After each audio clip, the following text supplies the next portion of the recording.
ایک چھوٹے سے قبیلے کے ایک سردار نے سلطنت کا خواب دیکھا، جس سلطنت میں سعودی عرب، مصر، لیبیا، کویت، عراق، اردن، اسرائیل، فلسطین، لبنان، شام، ترکی، یونان، رومانیہ اور ہنگری شامل تھے۔ یہ سلطنت کیسے بنی؟ کون کون سے واقعات رونما ہوئے، جس نے بعد میں 3 براعظموں پر 6 صدیوں تک حکومت کی، اور پھر یہ سلطنت زوال پذیر کیوں ہوئی؟ یہ سب ہم آپ کو سلطنت عثمانیہ سیریز میں بتائیں گے۔ چینل کو سبسکرائب کریں اور بیل آئیکن کو ضرور دبا دیں۔ سلطنت عثمانیہ سیریز کی پہلی قسط میں میں ہوں عثمان چیمہ۔ ڈراموں میں آپ نے ارطغرل غازی کی جدوجہد اور اس کے بیٹے عثمان کی کاوشوں کو تو دیکھا ہی ہوگا۔ ہم عثمان کے بیٹے اورحان سے تاریخ کا آغاز کرتے ہیں۔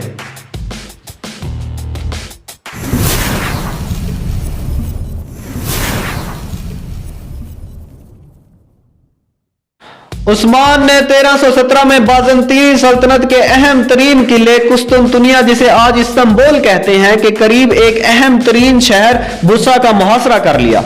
یہ جنگ 10 سال تک جاری رہی اور آخر کار یہ فتح عثمانی ترکوں کے حصے میں آئی۔ 1326 میں برسا کے گورنر نے عثمانی فوج کے سامنے ہتھیار ڈال دیے۔ شہر فتح ہوتے ہی عثمان کی طبیعت خراب ہو گئی۔ عثمان کے بیٹے اورحان نے فتح کی خوشخبری بوڑھے باپ تک پہنچائی۔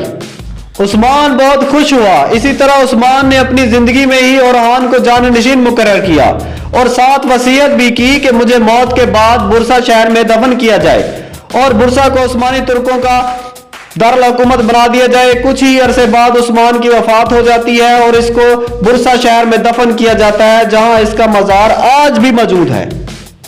اورحان نے وصیت کے مطابق برسا کو اپنا نیا دارالحکومت بنا دیا۔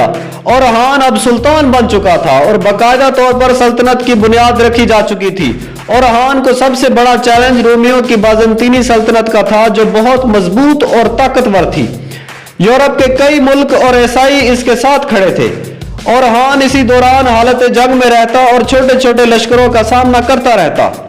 اناطولیہ، جسے آج کل ترکی کہا جاتا ہے، کے شمالی علاقے بتینیا میں کئی چھوٹے بڑے شہر اور قلعے رومیوں کے قبضے میں تھے۔ اورحان ان چھوٹے بڑے شہروں پر قبضہ کرنا چاہتا تھا تاکہ رومیوں کا اناطولیہ سے مکمل صفایا کر دیا جائے۔ اورحان نے بتینیا کے مختلف شہروں کو گھیرنا شروع کر دیا۔ جب بازنطینی شہنشاہ کو اس کی خبر ملی تو اس نے بڑا لشکر تیار کرنا شروع کر دیا۔ 1328 میں شہنشاہ 4000 سپاہیوں کا لشکر لے کر عثمانیوں کے مقابلے میں خود نکل پڑا۔ سلطان اورحان کو بھی علم ہو گیا، سو وہ اپنا لشکر لے کر رومی شہنشاہ کو راستے میں ہی روکنے کے لیے چل پڑا۔ اورحان نے رومی شہنشاہ کے لشکر کا راستے میں تعاقب کیا اور اونچی پہاڑی پر خیمے لگائے، جہاں شہنشاہ کا لشکر دور سے آتا دیکھا جا سکتا تھا۔ رومی شہنشاہ کے لیے اورحان اور اس کے سپاہیوں نے گھات لگائی۔ جیسے ہی شہنشاہ کا لشکر راستے سے گزر رہا تھا تو اورحان نے ایک خوفناک حملہ کیا۔ رومی فوج میں بھگدڑ مچ گئی۔ اس بھگدڑ میں رومی شہنشاہ کے مرنے کی افواہ پھیل گئی۔ البتہ یہ خبر سچ نہیں تھی۔ اس افواہ سے رومیوں کے حوصلے پست ہو گئے اور عیسائی لشکر قسطنطنیہ کے قلعے کی طرف واپس بھاگ گیا۔ شہنشاہ کسی نہ کسی طرح خود بھی اپنی جان بچا کر واپس چلا گیا۔ رومی سلطنت جو تقریباً 1000 سال سے قیام پذیر تھی، ان کو عثمانیوں نے زبردست شکست دی۔ اس شکست سے رومی بہت افسردہ ہوئے اور انہوں نے اپنے ہی قلعوں کو سپلائی پہنچانا چھوڑ دی، جن کے اندر ان کی اپنی فوج موجود تھی۔ اسی طرح عثمانی فوج نے ان قلعوں کو بآسانی محاصرہ کر کے بتینیا کے سب قابل ذکر علاقے اپنے قبضے میں کر لیے۔ سلطنت عثمانیہ کی تاریخ جاری ہے۔ عثمانی سلطنت کا سسر رومیوں کا شریک شہنشاہ کیسے بنا؟